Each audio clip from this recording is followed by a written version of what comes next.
often the truth lies somewhere between my opinion and someone else's opinion. And I think one of the risks of distributed ledger and blockchain technology as a whole, there's always misconceptions, whether it's transparency, whether it's lack of accountability, whether it's the implementation itself.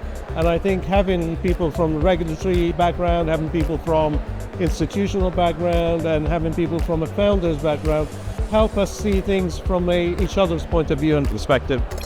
Financial services industry has proved time and again that it's ready to adopt new use cases that may make or save them money. It's always modernizing, it's making things more efficient.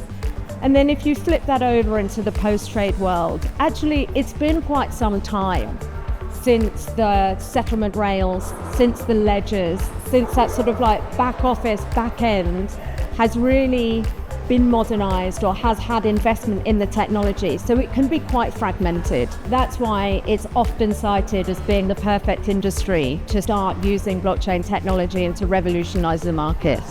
So blockchain and finance. Blockchain is a connector, right? It's a connector of trust. It's about an external automation enabler.